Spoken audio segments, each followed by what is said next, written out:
Hello everyone. So we are discussing previous year questions of the chapter Biotechnology and its applications and the topic Biotechnological applications in agriculture.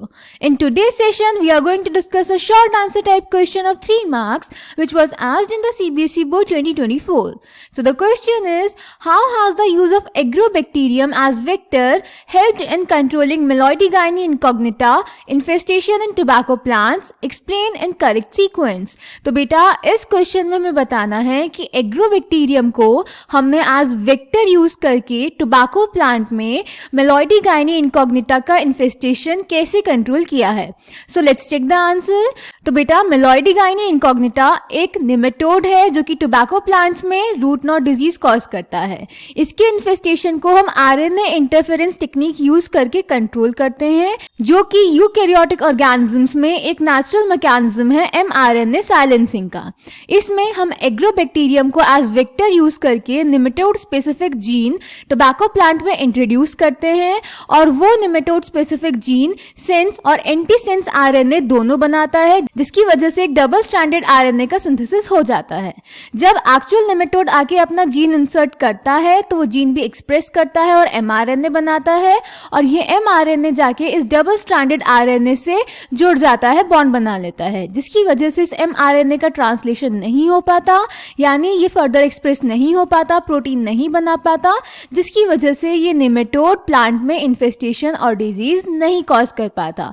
तो इस तरह से हम tobacco plant में Meloidogyne incognita का infestation control कर सकते हैं by using Agrobacterium as vector. Agrobacterium को हम यूज करते हैं निमेटोड स्पेसिफिक जीन को टोबैको प्लांट में इंसर्ट करने के लिए. क्लियर? इस टेक्निक को बेटा हमने स्टेप वाइज प्रीवियस वीडियोस में डिस्कस किया हुआ है. उस वीडियो का लिंक हम डिस्क्रिप्शन बॉक्स में पिन कर देंगे, आप वहां पे जाके इसको सुन सकते हैं, समझ सकते हैं. Clear? So the answer is a nematode Meloidogyne incognita infects the roots of tobacco plants and causes a great reduction in yield. अब बेटा ध्यान रखेंगे कि एनसीईआरटी में मेलोइडोगाइनी इनकॉग्निटा की स्पेलिंग ये दी गई है, बट हमारे बोर्ड एग्जाम में जो पेपर आया था उसमें मेलोइडोगाइनी इनकॉग्निटा को मेलोइडोगाइनी इनकॉग्निटा लिखा हुआ है.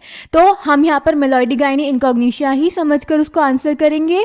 आप आंसर के एंड में एक नोट भी डाल सकते हैं कि हमने इस आंसर को हमारी एनसीईआरटी में जो स्पेलिंग दी गई है उसको कंसिडर करके किया है. Clear? Then a novel strategy was adopted to prevent this infestation which was based on the process of RNA interference, that is RNAi. RNAi takes place in all eukaryotic organisms as a method of cellular defense. This method involves silencing of a specific mRNA due to a complementary double-stranded RNA molecule that binds to and prevents translation of the mRNA, that is silencing.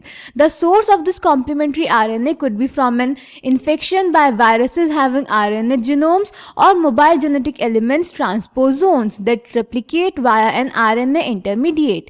Using agrobacterium vectors, nematode-specific genes were introduced into the host plant. The introduction of DNA was such that it produced both sense and antisense RNA in the host cells.